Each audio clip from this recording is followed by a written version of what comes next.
Part 1. The First Cry. Grief is a strange kind of silence. It's not just the absence of sound. It's the way everything feels muted, like the world has been padded in cotton and you're walking underwater. For the first few weeks after we lost Noah, I didn't hear music or birds or passing cars. I didn't even hear my own footsteps. Just this heavy, suffocating nothing. And then the monitor turned on. I should back up. We lost Noah 8 weeks ago. Sudden infant death syndrome. SIDS. The kind of thing that happens in nightmares or statistics, not in real life. But it happened to us. 1 minute, he was asleep in his crib with his favorite stuffed bear under his arm. And the next? Well, you don't need the details. After the funeral, I couldn't bring myself to pack up his room. My husband tried, gently, over and over again. But I said no. Over and over. I needed it to stay the same. As if keeping his toys in place, his blankets folded just right, his nightlight glowing a soft amber every evening, as if any of that would hold on to him. The baby monitor was still plugged in. It had become background noise in our lives, the quiet hum of electronics left behind. We stopped noticing it until the night it came back to life. It was a Thursday, late. Josh had already gone to bed, and I was sitting on the couch with a mug of cold tea I hadn't touched, pretending to read. I heard it then. A click, a tiny burst of static from the kitchen. The monitor. I froze. The screen was black, the green power light faint. Then a hiss of static, and then a cry. Thin, muffled, like from far away. I dropped the mug. It shattered on the hardwood. My legs moved on their own, carried me toward the kitchen, where the monitor sat on the counter next to the coffee maker. I stared at it. It cried again. My heart stuttered. It wasn't Noah's voice. I mean, it was close, familiar in a way only a mother could know. But wrong, lower, older, more deliberate, like someone was imitating a baby's cry, like it was a performance. I unplugged it. The crying stopped instantly. No fade out, no final crackle, just silence. I stood there for minutes, monitor in hand, not breathing. Eventually, I slid it into the drawer and went to bed, telling myself it was interference, a neighbor's signal, a weird tech glitch. But I didn't sleep. The next morning, I asked Josh if he'd heard anything. He shook his head slowly. You sure it wasn't, a dream? I told him no. I told him the mug shattered. I showed him the mess. He nodded but didn't say anything. We didn't speak for the rest of the day. That night, I couldn't help myself. I plugged the monitor back in. I told myself it was to prove I was imagining things, that the crying wouldn't return, that it had all been a symptom of grief and stress and sleep deprivation. At 2:07 a.m., the monitor clicked on by itself, static, then breathing. Not baby breathing, adult, steady, harsh. And a voice whispered, "Mommy?" I didn't scream. I don't know why. Something primal in me locked my jaw, froze my lungs. The voice was not Noah's. It was deeper, scratchy, a little slurred like someone drunk or half asleep. "Mommy," it said again. Then a giggle. Then the sound of something knocking, once, then twice, then faster. I unplugged it again. This time I threw it in the trash outside, behind the house. I didn't tell Josh. I didn't sleep. But the next night, the monitor was back, sitting neatly on the kitchen counter, plugged in, powered on, like I'd never moved it. I backed away slowly, not touching it. This time it didn't activate, just sat there, watching. That morning, I told Josh everything. He didn't believe me. He looked tired, old, like grief was rotting him from the inside out. "Sarah," he said, "you need to talk to someone." "I'm not imagining this," I said. I threw it out. He opened the back door. The trash bin was empty, the bag gone. "I think you're sleepwalking again," he said quietly. "You did that after your mom died, remember?" I remembered. But I didn't think this was that. I decided to test it. I set up a camera in the kitchen, facing the monitor. And then I waited. I stayed awake all night, just in case. At 2:12 a.m., the monitor turned on. The camera caught it, static, then whispering. But this time, the whispering wasn't random. It was rhythmic, repetitive, like a chant. The next morning, I reviewed the footage. I turned up the volume, filtered out the static, boosted the low frequencies. I could just make it out. In the crib, in the dark, left alone, left alone. Over and over. I showed it to Josh. He didn't say anything, just walked out of the room and closed the door. That night, I set up the second monitor, the one we'd never used, brand new, still in the box, a gift from his mother. I plugged it in beside the old one, and at 2:17 a.m., it activated too. Both monitors now glowed green, and both emitted the same voice, speaking in perfect sync. "You left me. I'm still here." The crying returned, louder this time, angrier. I looked toward Noah's room. The door was closed, but underneath it, I saw the light blink, green, the same soft green as the monitor, like someone had plugged one in inside the room.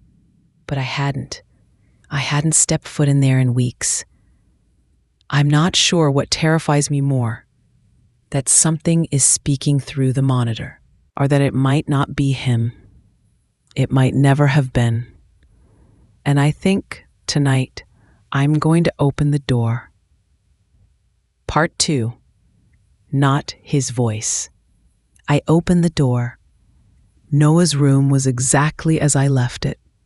Crib, chair, mobile, tiny bookshelf with 3 unread bedtime stories. Everything clean, neat, preserved like a shrine. But now it felt wrong. Like walking into a museum exhibit about a child who never really existed. The first thing I noticed was the sound. It stopped. The crying, the whispers.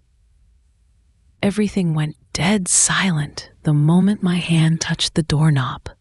Inside, the room was still. Too still. I stepped in. The air was colder than the hallway.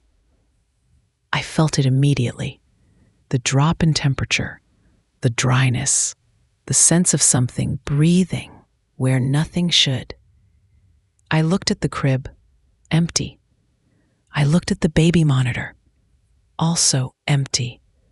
But the green light was on, glowing steadily on the wall shelf, exactly where I'd last left it. Plugged in, powered, blinking softly. And beside it, a second monitor, the new one, still in its packaging 2 days ago. Now unboxed, connected, and active. Both were lit.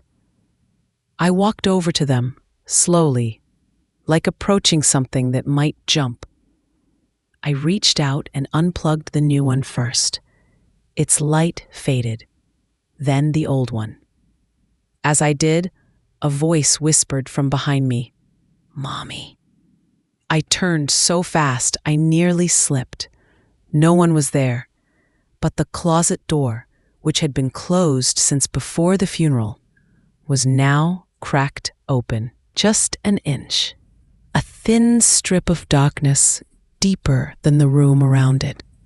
"No," I whispered, "not tonight." I backed out, shutting the door behind me, both monitors clutched to my chest.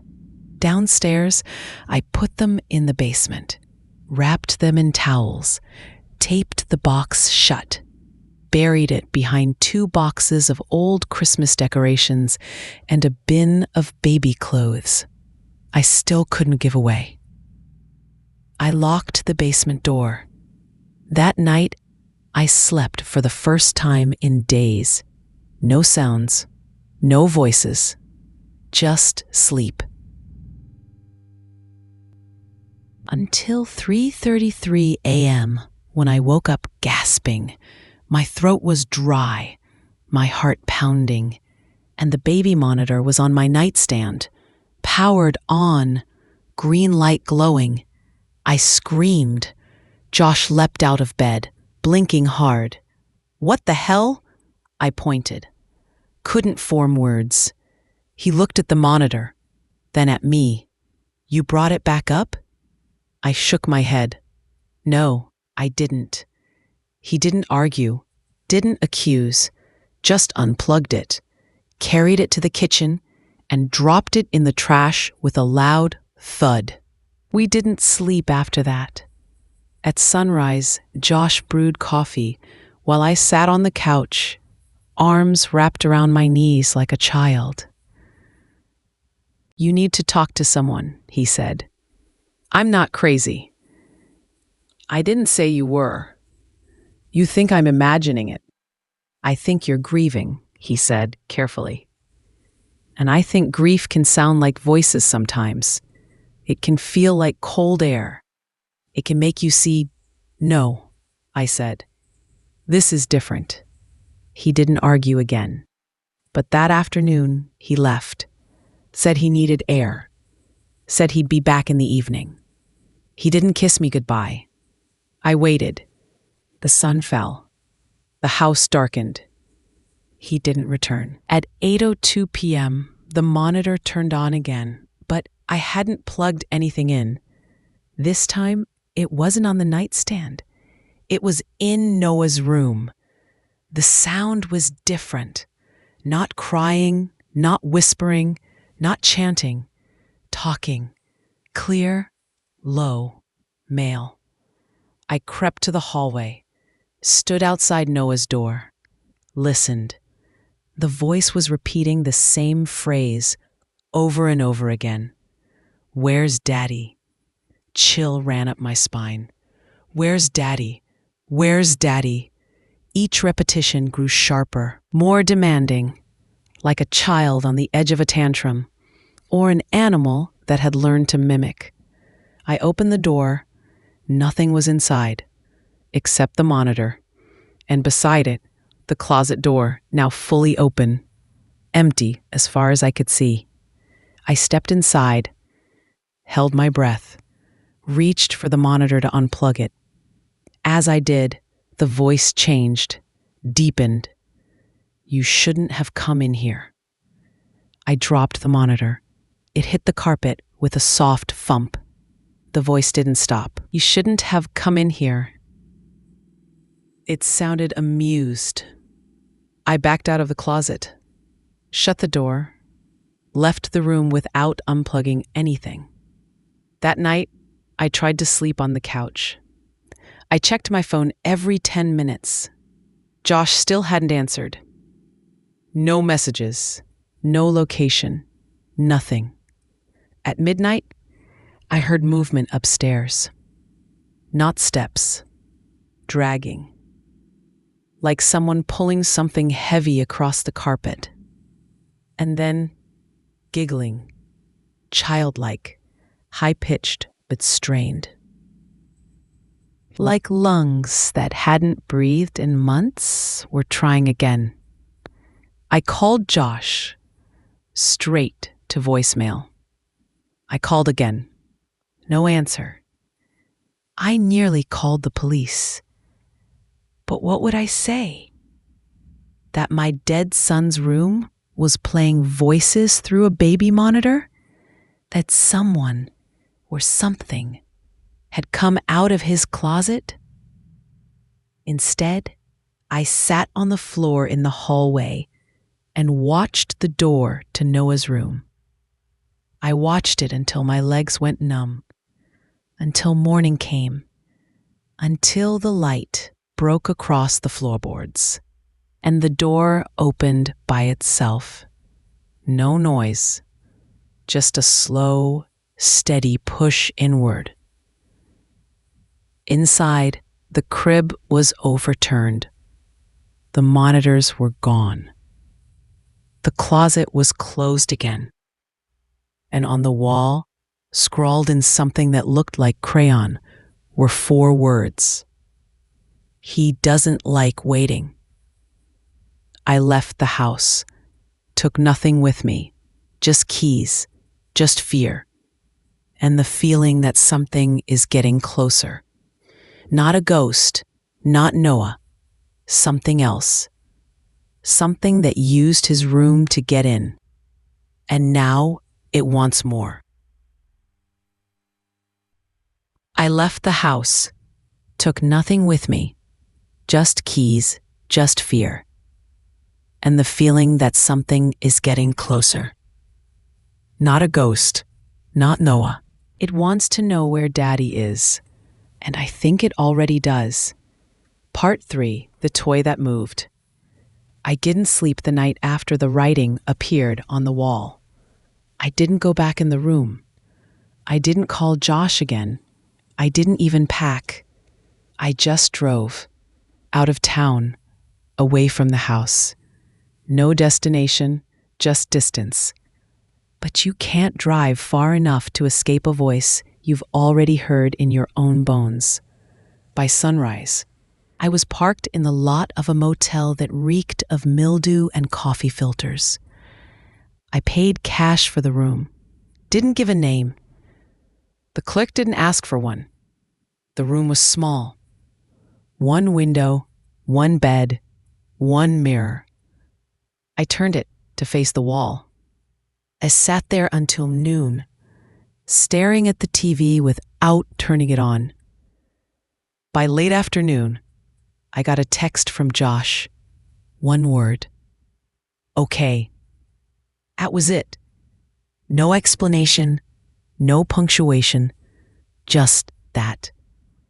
I tried calling, voicemail. I tried again and again. Nothing. Then I opened my photo roll on the phone. I don't even remember why. Reflex, maybe. And there it was, a picture I didn't take, dated that morning, 3:37 a.m. Noah's room. Crib flipped, closet open. And in the center of the frame, one of his toys, the blue elephant, sitting upright, facing the camera.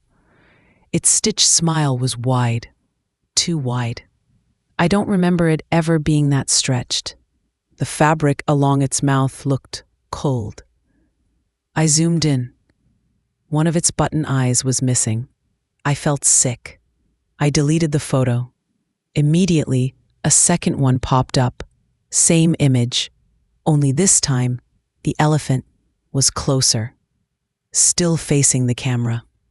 I turned the phone off and stuffed it under a pillow, like that would somehow stop whatever was happening. I stayed in that motel room for 2 days. The second night, the front desk called. "Package for you," the woman said, voice bored. I didn't order anything. "Still has your room number," she said. I almost didn't go, but I did. On the counter was a plain cardboard box, no markings. Inside, the monitor and the elephant, sitting side by side. I backed away, nearly fell. I didn't touch the box, didn't breathe, just stared. Then the monitor clicked on. No plug, no outlet, it powered up anyway. The screen lit. At first, just static. Then, Noah's room. But not how I left it. Now the crib was upright again, the walls clean, blankets folded, and in the crib, movement. A shape. Small, covered in a blanket, as if sleeping. My hands shook. I picked up the monitor slowly. The image sharpened. The figure stirred. The blanket shifted. A hand emerged. Small, soft, gray. Not baby skin, not human. It was smooth, rubbery, plastic. Then the blanket fell away, and it was the elephant. Its arms moved slowly, like a puppet. Then the mouth opened wider than it should, stretched seam to seam, and from it came the voice. "Where's Daddy?" But now it wasn't demanding. It was curious, playful, teasing. "Where's Mommy?" I threw the monitor. It shattered against the wall. The screen cracked. The voice cut out. The elephant didn't move. I told myself it was over. I was wrong. That night, I returned home. I didn't want to, but I had to know if Josh was there. The house was dark, his car in the driveway. I opened the door slowly. "Josh?" I called out. No answer. I stepped inside. Every light was off, but the air felt charged, buzzing, like before a thunderstorm, like something waiting to snap. "Josh?" I said again, louder. From upstairs, a sound, a low hum, mechanical, repeating. I climbed the stairs, each one louder than the last. The humming grew clearer. It was the monitor again, powered, running, even after I destroyed it. I reached Noah's door. It was open. The room lit by soft green light. The same glow from the nightlight I hadn't seen in weeks. Josh stood in the center of the room, back to me, still, frozen. In front of him, the crib, and inside it, the elephant, sitting, staring up at him. The monitor was on the shelf beside them, static crackling quietly. "Josh?" I whispered. He didn't turn, didn't blink. Just stood there. Then he spoke. But it wasn't his voice. It was deeper, flat, filtered. "He says you should have answered sooner." My blood turned to ice. "Josh, what?" His head tilted. Now he's tired of asking. I stepped into the room. "Josh, please, it's not him. It's not." He turned then, slow. His eyes were glassy, pupils dilated, but his face was smiling, too wide, like the elephant's. "He's not a baby anymore," he said. "He's growing." The monitor flared, sparks shooting from the back, then died. The lights went out. All of them, total black. I ran, out of the room, down the stairs, out the door, into the car. I drove, didn't stop until sunrise. I still don't know if what I saw was real. If that was Josh, or a puppet, like the elephant, like the voice. But I know this. Something is living in that room now. Something that wears the face of grief, that learns how to move, how to speak, how to become what you want most. And it's still growing, still learning, still waiting for me to come back. And I don't know how much longer I can stay away. Part 4, playback. I didn't go to the police. What was I supposed to say? My husband spoke with someone else's voice while staring at a haunted stuffed animal in our dead baby's crib. They would have locked me up, or worse, brought someone to the house and let whatever's inside out. No, I had to handle this on my own, so I went to the only person I could think of, Haley. She was a sound engineer I'd worked with years ago, back when I still freelanced as a video editor. We hadn't spoken since Noah was born, but I remembered her being curious, the kind of person who believed in ghost frequencies and magnetic anomalies long before TikTok made that cool again. I texted her, "Do you still have your old waveform software? I need help analyzing audio." She replied 10 minutes later, "Always. You okay?" I didn't answer that. Instead, I drove to her apartment with the SD card from the baby monitor's backup recording. The one I didn't tell Josh about. The one that automatically saved feeds to local storage before the system was deactivated. It was the night everything changed. The night I heard the voice say, "Where's Daddy?" She greeted me at the door in pajama pants and a band tee. "You look like hell," she said. "I feel worse." We didn't waste time. I gave her the card. She loaded it into her setup, a Frankenstein rig of speakers, mixers, and waveform monitors that looked more like a spaceship than a studio. "Let's isolate the audio first," she said. The file started playing. Low static, hissing, white noise. Then the voice. Soft. Wrong. "Mommy." She paused it immediately. "That's a child?" "Supposed to be. Not yours?" I shook my head. "Keep going." She let it play. The chant returned. That horrible phrase, over and over again. Left alone, in the crib, left alone. Her eyes narrowed. "Hold on," she said, scrubbing back. She looped one instance, played it at half speed, then again at a quarter. On the third play, she adjusted the pitch and added a spectral visualizer. "What the hell?" she whispered. "What?" "There's something layered under it." She boosted the low-end frequency. Now we heard it. Beneath the chant, another voice. Not words, just breathing, but not human breathing. It was too uniform, like an engine, like something imitating life. She layered both tracks together. The result was bone deep, not just sound, vibration, a feeling of wrongness that curled inside your stomach like bad meat. She stopped the playback. We sat in silence. "What the hell was that?" she said. "I don't know," I replied, "but it's not done."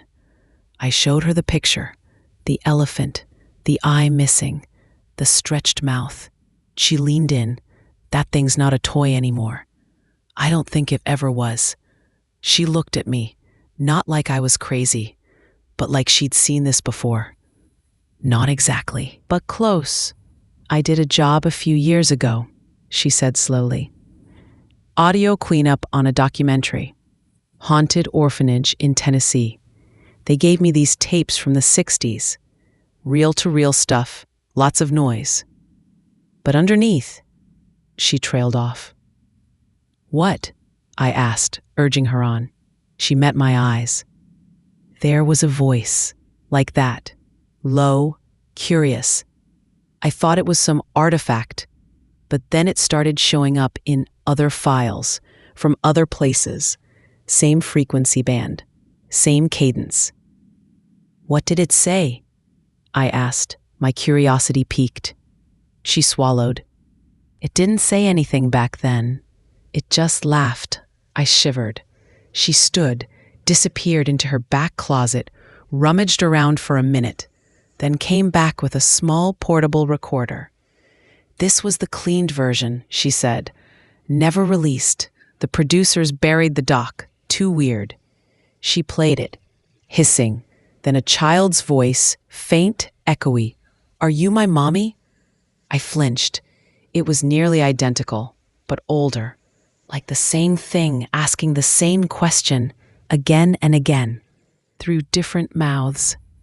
She stopped the tape. "We've been hearing this voice longer than we knew," she said.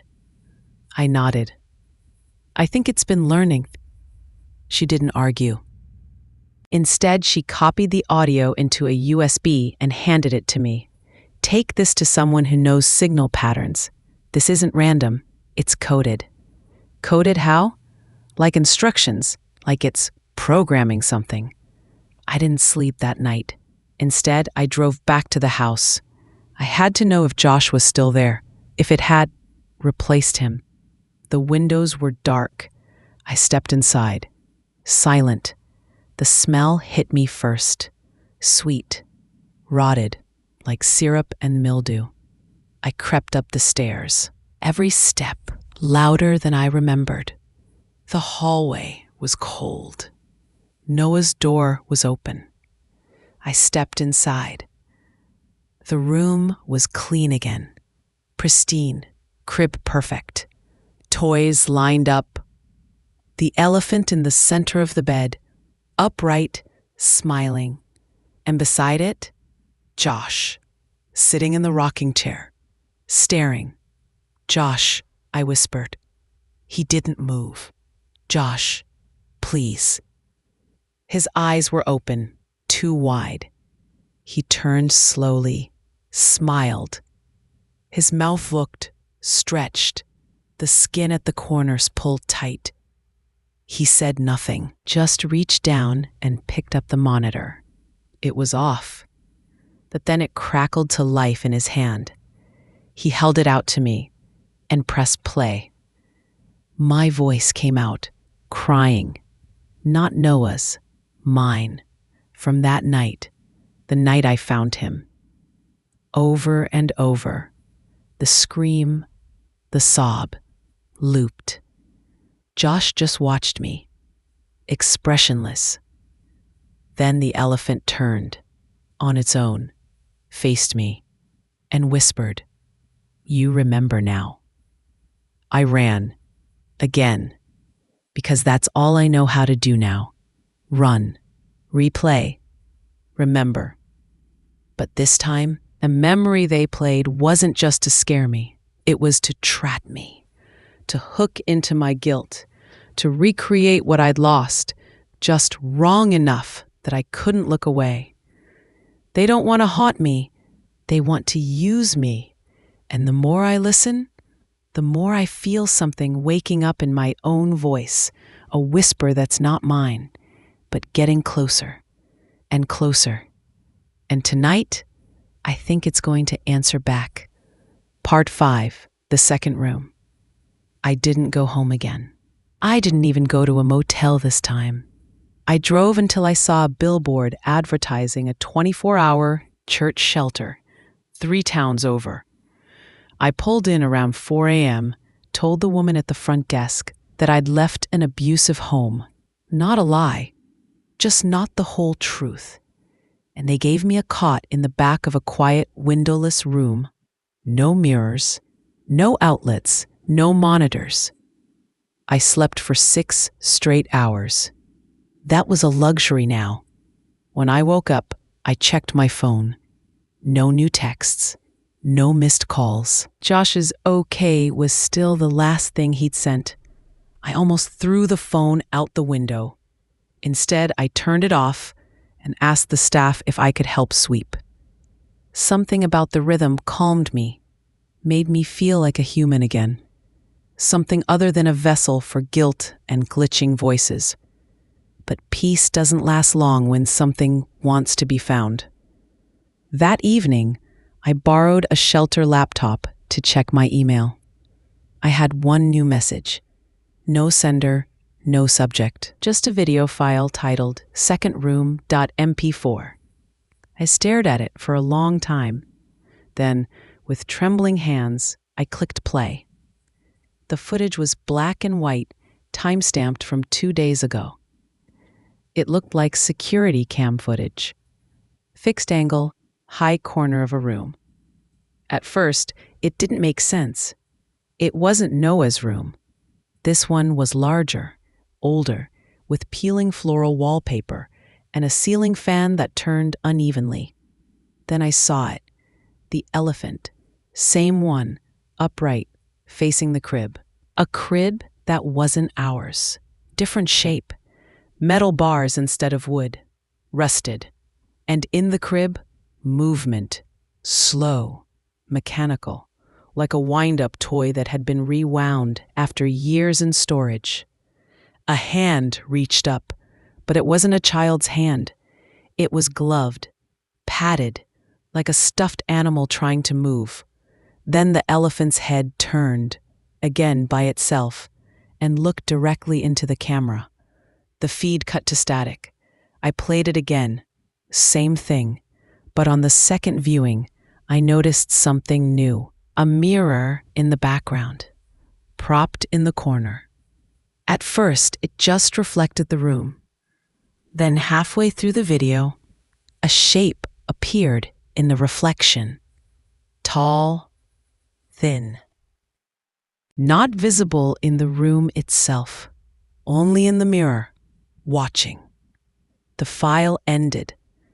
I sat in silence, my mouth dry. The second room was real. Not just a manifestation, not just a projection. It existed, and the creature, whatever it was, had another space to grow in.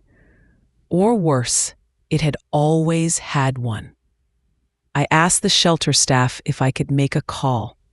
They let me use their landline. I dialed Haley's number. She answered on the first ring. I saw it, she said, before I could speak. You got the same file? She paused. No, I got a live feed. I froze. What do you mean? I mean it played on its own, she said. At 2:14 a.m., my monitor flickered, even though I don't have any cameras, just audio gear. But the waveform display lit up, and there it was.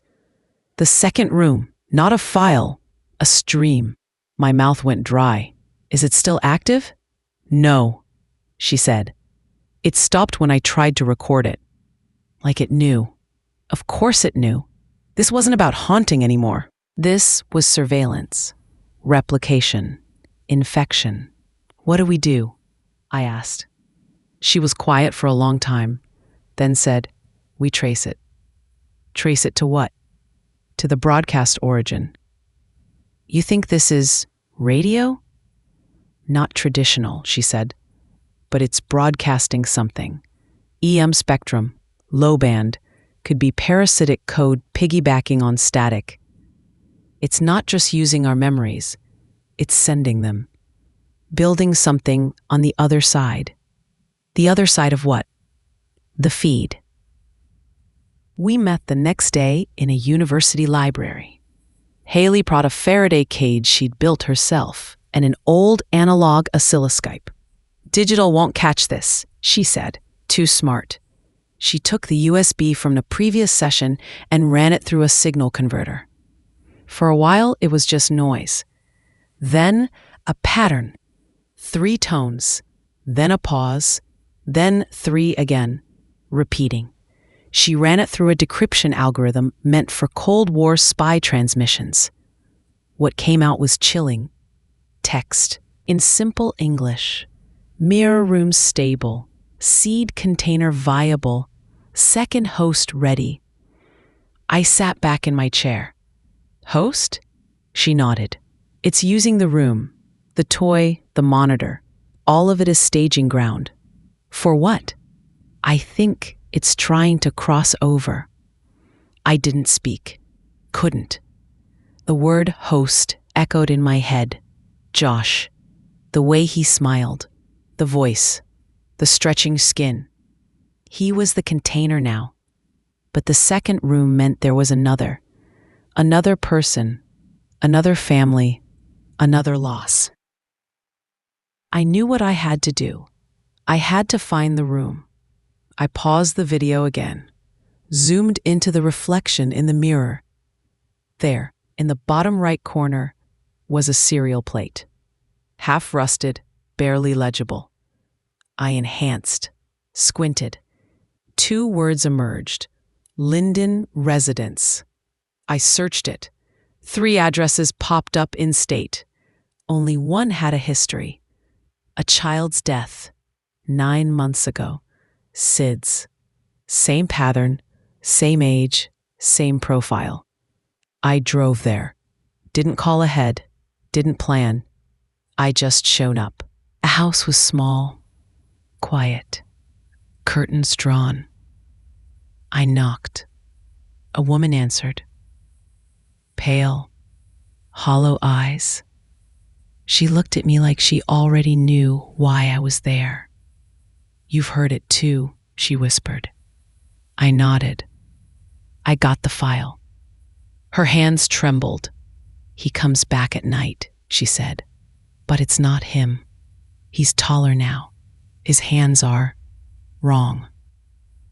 She let me in. The room was identical. Wallpaper, crib, mobile, and in the crib, again, the elephant, still smiling, still watching. I tried to bury it, she said, but it came back. Now he cries when I leave. Who? She didn't answer. Instead, she picked up the baby monitor from the table. It turns on before I wake, she said. Sometimes it shows your house. I felt cold all over. They're linking us, I whispered. She nodded. It's making a network. A nursery, I said. She looked at me. No, a prison. We sat there for hours, saying nothing, watching the room. At 3 a.m., the monitor turned on. This time, the feed wasn't from her house, or mine. It was a third room, empty, fresh paint, new crib. The walls were bare, but the mobile spun, and in the reflection of the window, a shadow, waiting. Haley was right. It's not just watching us. It's building something, and I don't think we've seen the last room yet. Part 6. You're Not My Mommy. The third room appeared again last night. This time, it had furniture, a crib, a bookshelf, a blue wall with stars painted in the corners, crookedly, like by a child's hand. The mobile was already spinning, and the elephant was there, always there. It didn't move, didn't speak, but it watched. Through the monitor, through the mirror, through whatever thread connected us all now. I left the Linden house at dawn. The woman, Lila, had fallen asleep in a rocking chair, with her arms crossed over her chest like a shield. I didn't wake her. I don't think she sleeps often anymore. In the car, I called Haley. I think it's expanding, I told her. I know, she said. I traced the frequency again. It's no longer limited to the original feed bands. It's migrating. To where? To us. She explained the pattern. Each room broadcasted for 13 nights. On the 14th, the signal split. One stream to the next host and one to the mirror. And then what? We don't know, she said, but I think tonight is your 14th night. My hands went cold on the steering wheel. I destroyed the monitor, I said. It doesn't need the device anymore, she replied. Not once the mirror accepts the imprint. What mirror? She hesitated. You've been carrying it. I didn't understand at first. Then I remembered. In the back of my trunk, under the emergency blanket, the framed photo of Noah and me from his last birthday. One of the few things I couldn't throw away. The frame had a reflective panel. Cheap acrylic. Just enough to catch the light. A mirror. I pulled over, opened the trunk, and stared at it. The glass wasn't empty. It showed the third room, clear as day, even though I was nowhere near it. The feed had linked. I was now the next room. I didn't bring it inside. I didn't even touch it. Just slammed the trunk shut and drove to Haley's. She met me at the door, already pale, hands shaking. "I got another file," she said. "From a burner email. No message, just a new video." She played it. I watched. It started the same, room 3 empty. Then the door opened, and a figure stepped in. Not a child, not an adult, something in between. Long limbs, too thin, like something grown in wrong proportions. Skin like fabric stitched tight over bones. It walked to the crib, picked up the elephant, then turned to the mirror and spoke, in my voice, "You're not my mommy." I staggered backward. The voice was perfect, same tone, same inflection, same heartbreak. Haley paused the video. "There's more," she said. She boosted the audio. In the background, soft, almost imperceptible, Josh's voice. "Sarah?" He sounded afraid. Not like he had that night in the room. This was the real him. Scared. Trapped. Somewhere inside the loop. "They're using our voices," I said, "to get in." She nodded. "To replace you. They don't need to erase you. Just bury you inside the feedback. And then what? Then they keep growing." We didn't talk for a long time. Finally, she said, "There's a way to break it." I looked at her. "There is?" "Maybe," she said. "We need to go back. To your house. To the first room." "Why?" "Because that's where it started. And if we can reverse the frequency, maybe we can sever the connection." "And Josh?" She didn't answer. That night, we returned. The house smelled the same. Too clean. Too cold. We went upstairs together. Noah's door was open. Inside, the crib, the mobile, the elephant, everything in place. Haley set up her gear, antennas, interference dampeners, a high-frequency speaker that emitted a pulse I could barely hear, but made the walls vibrate. She handed me the baby monitor, one of the originals, cracked but functional. "Place it on the crib," she said. I did. Then she turned on the audio loop. It was my voice again, softer this time, reading a bedtime story from when he was still alive. For a moment, the room shimmered, not visually, emotionally, like something remembered what it used to be. Then the elephant moved, head turning, face tilting. Its stitched smile twitched, and then it laughed.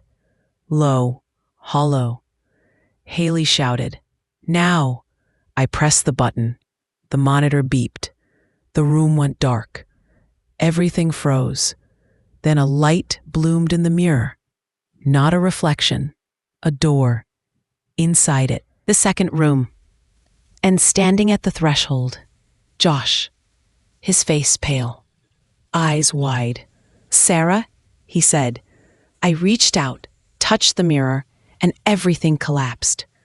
The monitor exploded in static. The walls screamed, not with sound, but pressure. The crib splintered. The mobile flew into the corner. And the elephant burned. It didn't catch fire. It burned from within. Fabric curling, mouth gaping open like it was trying to scream. Then silence. Haley gasped behind me. The mirror was black, and the room empty. I turned. Josh lay on the floor, breathing, alive, unmarked. He opened his eyes. "Sarah?" I held him for a long, long time. That was 4 days ago. We don't talk about it. We don't go upstairs. The nursery is locked, and the mirrors in the house are gone. All of them. But last night, a package arrived. No return address, just a plain box. Inside, a baby monitor, brand new, still sealed, and a note scrawled in crayon. I'm still growing. We burned it. But I don't think that's the end. Because in the middle of the night, Josh woke me, shaking, tears in his eyes. I heard him again, he whispered. Where? I asked. He didn't answer, just pointed to his own chest. I put my hand there and felt it. A hum, a signal, still inside him, still active, still broadcasting. And in the silence of the room, the walls began to whisper, "You're not my mommy, but I'll learn you too."